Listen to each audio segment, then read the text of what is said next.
I have a studio executive in my head too. And I think that that comes from all the studio films that I have written and worked on.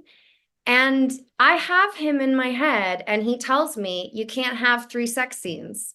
You can't have your dad be such a dick the whole film. You can't have your best friend say, you look tragic, bitch, in her first scene. It's unlikable. It's unlikable. It's unlikable. Too much sex. They're going to think she's trampy. And I have that guy in my head, and I think he helps me because at least I go, well, thank you for that, but I'm going to do it anyway. Filmmaker Magazine presents Back to One with Peter Rinaldi. Leah McKendrick wrote, directed, and stars in the new film, Scrambled. She sat down with me in cyberspace to talk about the work. Leah McKendrick, you can die now. I think everybody who is creative, everybody who has talent, needs to do this one thing that I demand of them, and then they can move on, kind of like quantum leap. They can then move on to the next life, and that is make a personal movie that is funny and smart. And once you do that, you can die. I've been waiting for this moment. I'm ready to You can now spend the rest of your life playing video games. I won't be, My God. and not feel guilty. Hell yes. This is all I wanted. I don't have to put on this makeup anymore. No, you're done. So done with it. I'm over it. You're done. I have deemed it the end. I mean, like if it wasn't smart, you'd still be on Earth here and have to keep going at it again. Okay, if it wasn't funny, you'd have to go at it again. Sure. If it wasn't personal, you'd have to go at it again. This is all I want. And on paper, I don't relate to this movie, right? But of course, when it's personal and it's smart and it's funny, of course I'm there crying. Yes. That's all that matters. Like I should have turned down the level. I'm peaking. This is I knew I would start yelling in the beginning of this interview. So now I want to know how this happened. So I need you to start with where you were in your life, in your craft, in your career, right before this idea to do this came about. So, oh man, there have been many eras, many chapters of this, but the exact place that I was I had been given a beautiful gift of a writing career after my first feature film, which was called MFA, premiered at South by. It was a rape revenge film. It was my baby. I loved it dearly. I wrote it. I produced it, which I will never do again. I mean, I produced all my stuff, all my short films, all my web series. I always produced because it was me. It was nobody else was producing it for me, right? So I had to learn how to produce indie budget shoestring type projects. And I'd gotten somewhat good at that. And so I said, I have to make a feature film so that people can take me seriously. I made my film, went to South by, got me my reps. Suddenly I had a writing career. And that was not something I anticipated. I didn't even have like literary reps, or I hadn't even attempted to get literary reps. I was just an actress that was to create vehicles for myself so that people could see what I was capable of. But also because so much of the work, I was playing like the dumb hooker a lot, the dumb sexy girl a lot. And I was like, I have more to say than this. I didn't come here and leave my family to just get topless all the time in movies. So, after, I was working my butt off, working deadline to deadline on these big studio films, which was in many ways, I know a lot of people's dream, but it's tough. You become a professional note taker, that is your job. So I'm so happy when it's just me and my laptop and no one has seen it and I can just write my dreams, And I had this big project. It was the prequel to Grease, the musical, which I had really fought for that job. And I had wanted it so badly. And it's kind of David and Goliath. I was really not an attractive candidate. They told me that. And they were like, you were not an attractive candidate for this position. But I wanted it the most. I do believe that I think I succeeded in getting it because I wanted it the baddest. And I ended up getting it. I was on it for 2.5 years, just deadline to deadline, and we were going to shoot it. We were hiring HODs, we were in casting, and I had also been hired by the same studio, Paramount, to direct my directorial debut, a script that I had also written, that I had fought for to be the director, and I had only done short films. And all in one day, I get the call, Paramount Players is gone, which was the part of the studio that was making my directorial debut. And Grease is dead, Summer Lovin', my film.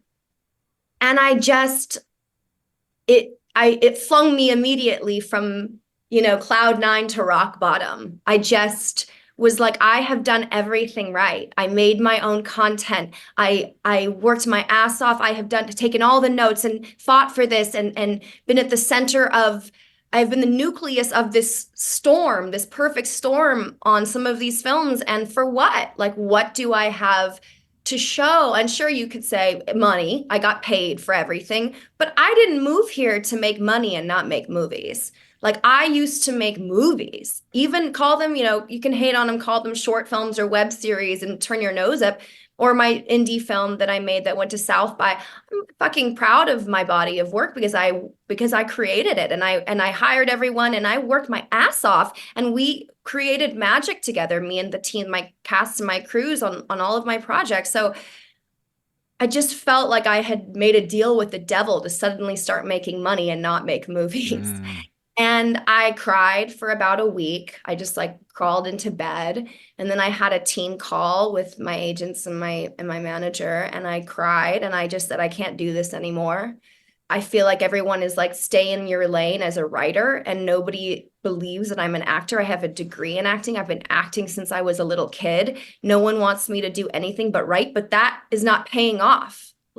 Everyone's like, this is the business. This is the business. I'm like, well, it's not good enough. Yeah. I'm here to make movies. So even if I have to go back to making my movies at 200 grand for a feature, so be it.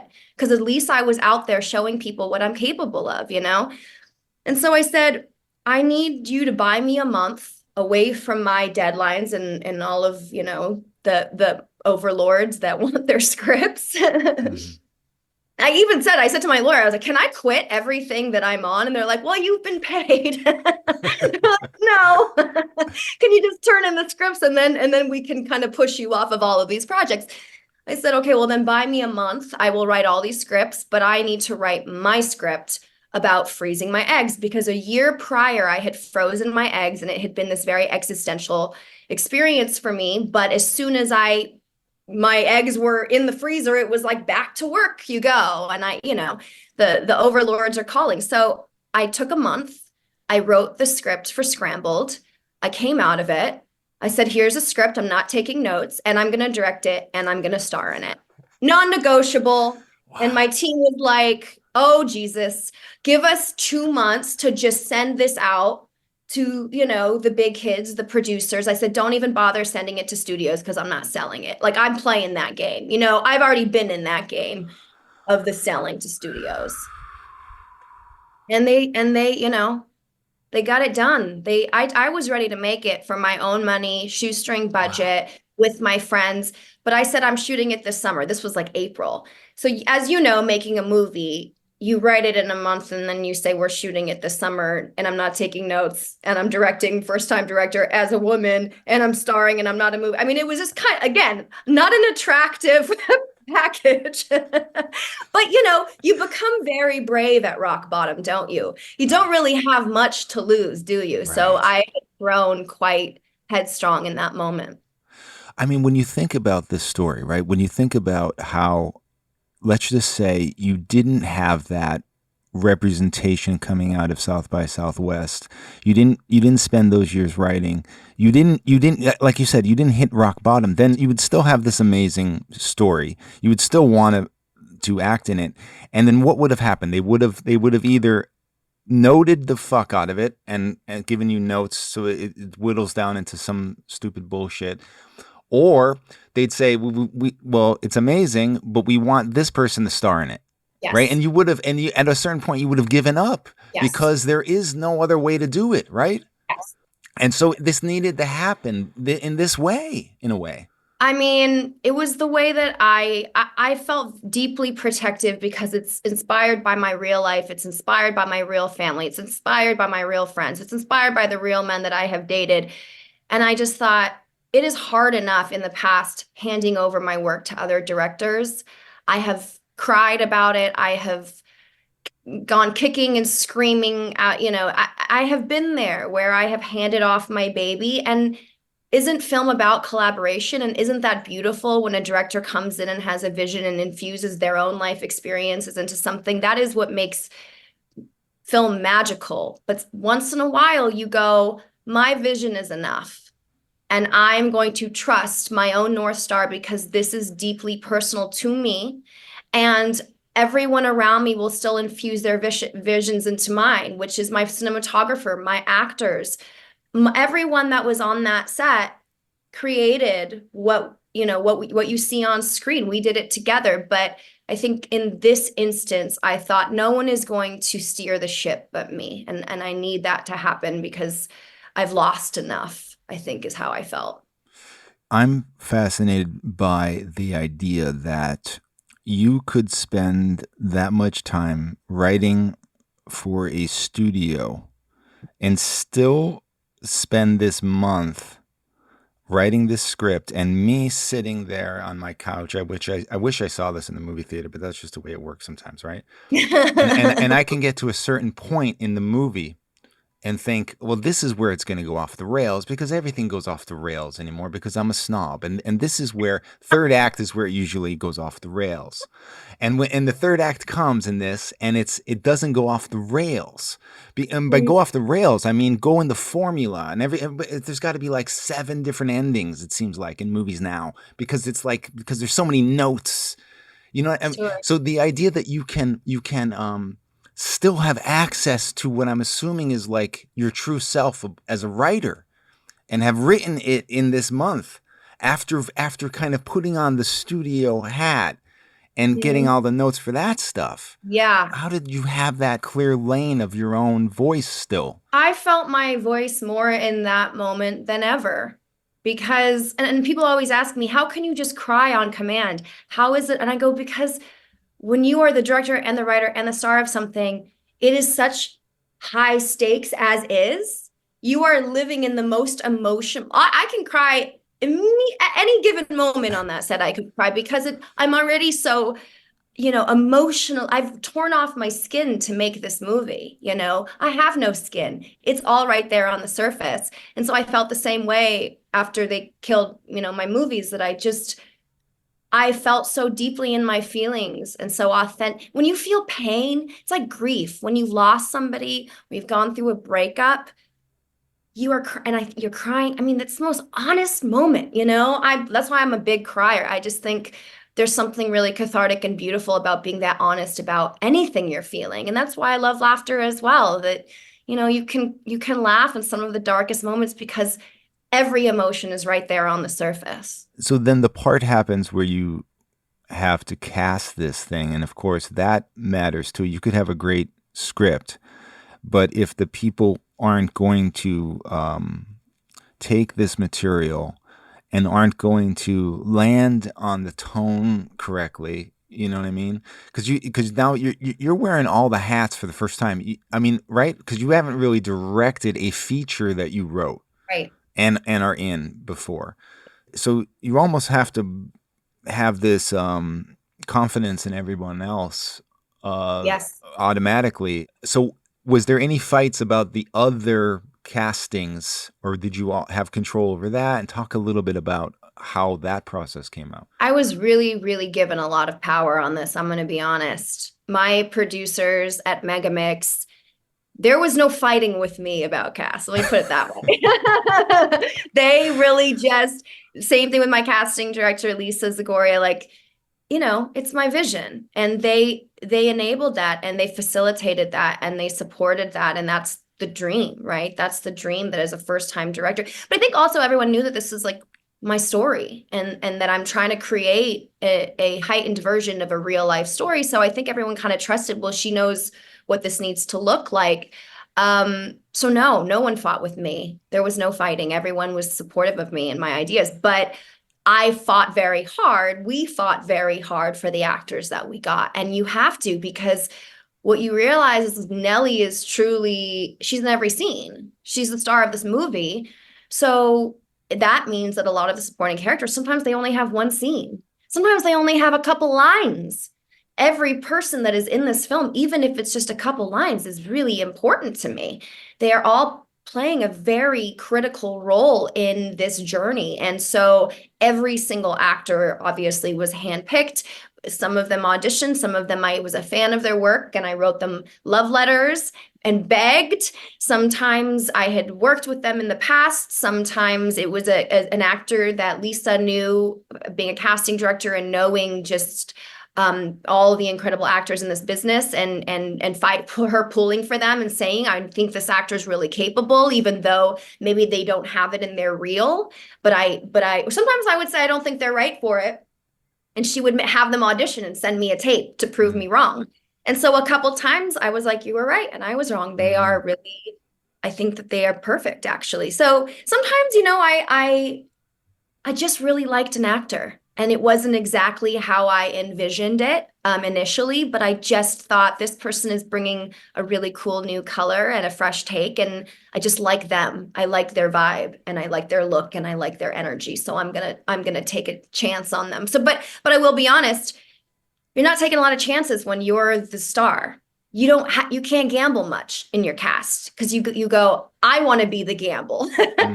I'm the guinea pig in some ways because I have not directed and starred and written a feature film before. So I go, I want to be the least experienced on this set in some ways. And I want to surround myself with the most seasoned that I can get my hands on and that I can convince to do my movie. There is a way, I'm assuming, that people who work a lot, especially on comedies, especially for comedies for studios, they think, oh, I know what they want, and they go in and they deliver for like sitcoms or whatever, or they deliver for even like Saturday Night Live. It's a certain tone, and then you have to kind of. There's a point where maybe it's in the script, or maybe it's just you're leading by example, where you're like, nope, that's not the tone. I'm going for this, and then that has to be adjusted. Did that process have to take place with everyone, or were they all somehow realizing what this is by the script? I'm telling you, I feel like I got so lucky. I feel like everyone showed up to set and knew what we were making. Honestly, I don't feel like I had to do a whole lot of adjusting. Once in a while we would have some conversation. We did a little bit of rehearsing. The family stuff was a little rehearsed, but I also tell them the script is a blueprint. You know your lines. Now let's toss it out and let's have fun and a lot of my favorite lines or moments in the film are improvised. I'm a big believer in, we shot with 2 cameras. All the family scenes were shot in one day at that table, and we had 2 cameras so that people could talk over each other, interrupt each other, because real families are listening to each other half the time, if that. They're talking, they're all in you're in your own kind of world. You're talking over. So I wanted to create that real dynamic of a little bit of, talking over each other, being a little rude, half listening, really quick pace. And normally, you can't step on each other's lines. And I don't think the best work comes from that, comes from my moments when as an actor, that I've been hired as an actor, and just how specific sometimes you got to hit your mark, and all of it can feel so inorganic. And I grew up in the theater, and in the theater, there's something really freeing about, sure, you have your blocking, but you're finding new stuff every night, and every night is its own living organism. And I wanted to try to mimic that as much as possible in my film by saying, we've all read the script, you know what your role is. If you have any questions, let's talk about it. I'll give you little, clues as to what I think this role, what I think that this person thinks and feels and where they come. Usually I would just kind of give them the inspiration of where the role came from and who this person was to me. And then it becomes something completely different in their hands. And that's beautiful. But I just don't believe, I'm not Aaron Sorkin, and you don't need to be word perfect in my films. And I think it's better that way. Yeah. I get you. At a certain point, were you ever realizing all of these hats and the idea that this is my personal story. Was it overwhelming? Like the idea that you have to, like you're saying, you're in every scene. There's a point where you have to take off all the hats except the actor hat, and that is what you have to deliver. Yeah. And there's a lot of different kinds of scenes in this movie. It's not just a straight out and out comedy. And you have no one directing you. Tell me about that experience of being out there without a lifeline in a way. Yeah. I'm not gonna lie, the first week was pretty terrifying. You feel that you're out in the ocean without, a vest, right? And you're treading water and you're going, they're gonna find me out, that I don't know what I'm doing. I kind of know what I'm doing. I know what my film is. I know what my film is, but I don't know if I'm doing the thing, because I'm watching everyone, all my scene partners. I'm not moving on until they have it, and they have it.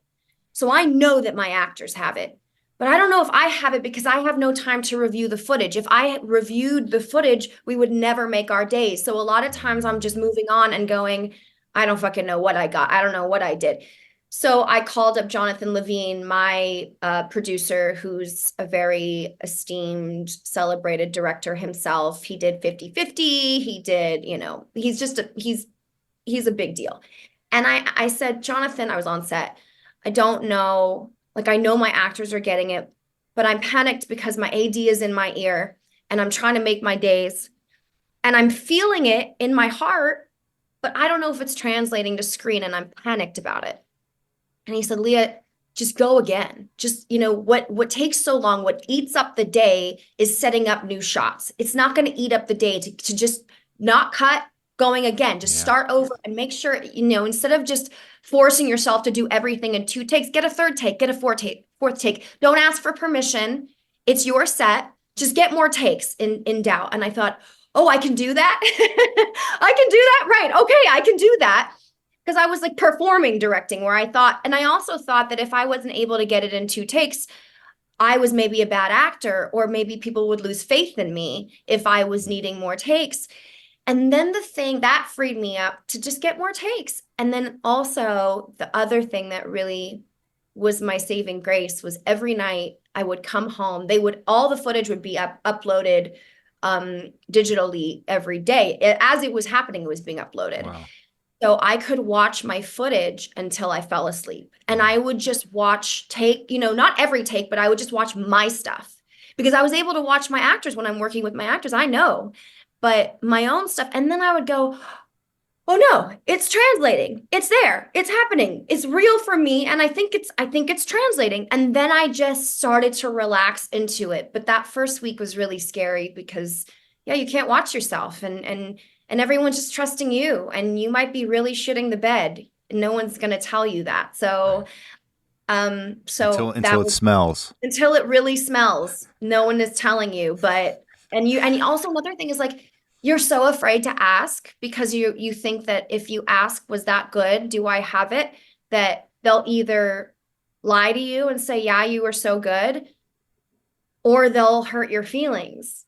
Right. And say, so you're just terrified of asking. Or they'll start to think, oh, she's not the captain anymore. She's asking us. She doesn't know what she's doing. Yeah. And so, all of that plagued me the first week for sure. But I think I was helped by that conversation with Jonathan. I was helped by watching my footage every night and gaining confidence through getting to observe myself and see how it was translating. And then I was helped by everyone around me backing me up and seeing that I was the only person not trusting me. There's so many scenes that I appreciate, but for some reason I'm thinking about moments that, and maybe I'm thinking about these moments because I don't see them a lot in a movie. And I hope this changes. Well, first of all, the relationship that you have with your best friend was so real, and it's small moments. It's the moment in the dress shop when you guys are like the receptionist is amazing. She has two lines or something like that, like, Yes. and she's like saying, telling you guys to stop or whatever. Yes. And She's that, I don't know amazing. why that moment stands out for me. You. Angela Sprinkle, a friend of mine, actually ran that shop. She's an actress I met in acting school, and she allowed us to shoot there. And then I was like, I'm gonna put you in the scene. Is that cool? And she was like, let's go. I was like, all right, wouldn't it be funny if you're like judging us and then we'll just get to the reaction? This is all unplanned stuff that Oh, that's why I'm such a big believer in begging your actor friends to do those bit parts, even if they yes, are one or two lines and they're incredible actors and it's beneath them. Just beg them because they will add so much with yes, their seasoning. They will yes, add so much to these tiny moments and building the world. These little moments, I think it's unconscious, but the audience is believing in your world the more they believe in these small parts. exactly. That's the way to say it. You said it. And then the scene where your brother, played by Andrew Santino, there's a moment where it's the most heightened scene with the family, and then he turns and says, "Dad, stop it." We've been in that moment with our family where the guy who is the instigator is suddenly becomes shit gets so real that he's standing up for you for a second or is trying to Yeah. stop it. We don't. Why don't we see these kind of moments in movies? And it's because I don't know what, like we're chained to formula or something. Like the person who is the antagonist brother has to remain that way. I don't know what it is, but I appreciate that too. I have a studio executive in my head too. And I think that that comes from all the studio films that I have written and worked on. And I have him in my head, and he tells me, you can't have three sex scenes. You can't you can't have your dad be such a dick the whole film. You can't have your best friend say, "You look tragic, bitch," in her first scene. It's unlikable, it's unlikable, it's unlikable. Too much sex, they're gonna think she's trampy. And I have that guy in my head, and I think he helps me because at least I go, well, thank you for that, but I'm going to do it anyway because no studio has paid me to do this, and that is by design, and I'm going to make it the way that I want to make it. And there's a reason that I have, there's a reason it's not a Netflix movie and that I'm not, sitting here in development for 3 years because I'm fiercely loyal to my voice on this one. And I have to be. And I will say I've worked with some incredible executives. All of my executives that I'm working with now, I absolutely love. I think they're so smart and they push me and they make me better. But I wouldn't say that that's always the case. And I would say that I think a lot of people can be afraid. You want to make money, everyone's job, it's a business at the end of the day. And there's a reason why some films just feel middle of the road. And anytime people blame that on the writer or they're like, oh, this writer, this director, I go, you have no idea what probably happened behind the scenes and all the millions of drafts and the demands and what the writer might have fought for to keep in. It was so funny on Grease. There was a masturbation scene for Sandy. It wasn't graphic. It was one of those like Rocky horror, like, is this actually happening? And they kept telling me to take it out. It's really innocent. It's during a song, but it's the summer. It's the summer that she's discovering her sexuality, her womanhood. She's falling in love for the first time. She's 16 years old. And I said, no, I'm not taking it out. This is why you hired me. This is literally why I'm here. I'm a feminist female writer. You're telling me she can't have sex because we know she's a virgin at the beginning of Grease. You're telling me she's never touched herself. What is she doing? Just what are we here? What are we doing here? And they kind of went, everyone, the studio, the producers were like, okay, okay. Even my director was like, they want you to take it out. I was like, no, Brett, I'm not taking it out.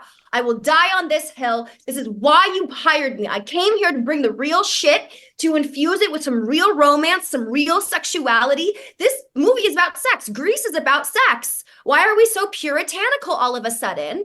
1979, they were having cooler, edgier shit Yep. than the movie that you guys want me to make. I mean, I just kind of, anyway, I was very supported. Paramount had my back. My producers had my back. My director really had my back. But that was one of those instances where I just went, if I said yes to every note, it becomes alphabet soup. I don't Right. know what we're making anymore. It has Right. no North Star. It's a Frankenstein's monster and it has no heart. So I do feel like in many ways, my training as a studio writer has taught me to be able to delineate what is my North Star and what is theirs. And how far am I willing to push my script before I don't believe in it? And I have to put my foot down at that moment, no matter who's in the room. I have to say, I'm not going to do that. And here's why. And I think that's really what the hard part about being a writer is that I get activated, I get protective, and I will win the argument most times if I can give you a really good reason why we can't take that out, or, that it's integral to the character's story, that it's an arc. You don't like him at first, but I promise you it will pay off in the end. Just give me some patience with this character. People want to be tested. Audiences are smart. They don't need to like everyone every second of the journey. I don't like myself every second of the journey. Right. Yes. I get Yes. heated when I talk about this stuff. Hey, I love this, and I'm with you. So when this goes and then you see it in front of an audience, was that the first time? Was that South by Southwest? Yeah, that was the And first time. so that must have been, we'll talk about that. That must have been amazing to see this with an audience. It was a fever dream. It was really scary. It was really scary. I'm not gonna lie. I know that a lot of people dream of going to South by and stuff, and I absolutely love South by. South by has had my back, but wow, I think, a lot of people ask me, oh, how did you get so raw? How did you get so brave? And the truth is, again, I was coming from a rock bottom place. This was not a big set. I had everybody that was there belonged there. I wanted there. I felt very brave. And then once you watch the footage and you realize that this isn't an art project and film is meant to be experienced and shared by the world, audiences around the world, hopefully, that's when it hit me. Oh my God, what have I done? Couldn't I have put on a little more clothes, a little more makeup? I need so many F-bombs, so much dry. I kind of just went for it. But then sharing it was a really, oh wow, vulnerable, terrifying, and ultimately deeply moving, deeply affirming experience, for sure. In the beginning, I said, you're able to die now. You're able to move on. I didn't say you're able to die now when you hit $100 million, right? You don't need to do anything. The movie is out in the world. That's it. You move on. You can die, play video games, take makeup off, shave your head. That's why I want everyone to shave their head. But, of course, that's my rules. That's my thing. I believe that word of mouth on this is going to be huge. And I guess what I want to know now, though, is a very scary question for me. You took a gamble on this. People took a gamble on it with you. You were a hard ass about it. You told people what you wanted. You made it, and it is a success, meaning the product works. It's amazing. So I'm assuming now all these doors are open for you as a writer, director, and actress. Please tell me that's true. Yeah, I mean, for sure. And I will say, look, that's so nice of you to call it a success. I don't feel like a success. It's a business, and it's really scary for me to have a movie in so many theaters, to be up against Argyle and to be, with Superman and Dua Lipa. And it's not that we're against each other, but we both opened on the same day, and, that's the big, behemoth. And there's a part, I don't read reviews. I don't look at box office. Everyone is telling me at my studio that this is a film that it's a marathon with a film this size, that it's not a opening box office type of film where, it's got to make, 50 million. It's just not going to happen that way. And it is a word of mouth film, and that they believe in it. But it is really scary for the exact reasons that you said, that so many people took a gamble on me, that I so badly want to prove that they were right to have done that it wasn't a loss for them, that women, first-time female directors can pull some shit off, and that we don't just belong on streaming, that maybe putting us in theaters will pay off as well. But it's really scary because in some ways I feel like the canary down the coal mine, I sometimes feel like maybe they shouldn't have taken such a gamble on me. It's really scary. It's really scary. I'm telling you, I was far braver when I was headed into battle to make the film. And now that the film is made and it's out there, I feel like a little bunny rabbit, really vulnerable and emotional. But I will say the beauty of it is that when you believe in yourself in such a way that you have said, I'm going to direct myself and I'm going to direct my own script and I'm not going to hand it over to Emma Stone or whatever cool director. I'm going to do it all myself. Even before the movie came out, it was like the reaction from the town was like, well, then let's give her work. Let's give her more directing jobs. Let's give her this. Let's give her this. And it has been so rewarding and incredible and the dream, but I have made the decision that I don't want to direct other people's scripts, that I'm a big believer that people should direct their own scripts and that they shouldn't tell us to stay in our lanes, that actors should act in their own films, that actors should direct, that actors should write, I'm very, very, very deeply respectful of writers and novelists. They're always trying to get me to adapt books, which is beautiful, but I think that novelists should adapt their own. It's not rocket science. They're incredible. They've written an entire book. They could write a script. I'm really set on building my own dreams because I feel like I have spent several years building the dreams of Hollywood's dreams. And I just don't know that it has paid off for me in the way that Scrambled has. And so as scary as it is to be up here and as wonderful as it is to be getting offers to direct, all kinds of stuff, it's only made me more loyal to my own voice and to my own North Star, for better or for worse. I'll probably take a pay cut with, not wanting to write scripts anymore for other directors and being really choosy. I used to always have 5 projects on my plate at once. And as soon as I turned one in, I was at the bottom of the hill in another one. And I didn't see that payoff, to be totally honest. I mean, I bought a house. I'm proud of myself and I paid off all my debt and it's nice to be able to pay my mortgage. But like I said, I came here to make movies. And if I'm going to die in a plane crash, because I was on a plane yesterday that was really rocky because of the rains and it was really scary and I was crying. But I thought to myself, look, if I've only got a few more years or who knows how long I've got on this earth, I want to spend my years building my own dreams. Leah McKendrick, please come back on this show. The door is always open. Thank you, Peter. You're the best. Thank you for having me. What a thoughtful conversation. It's good to talk to my people, my filmmaking people. I don't have to explain what the movie inspiration was or what the movie's about. It's so nice to just talk craft.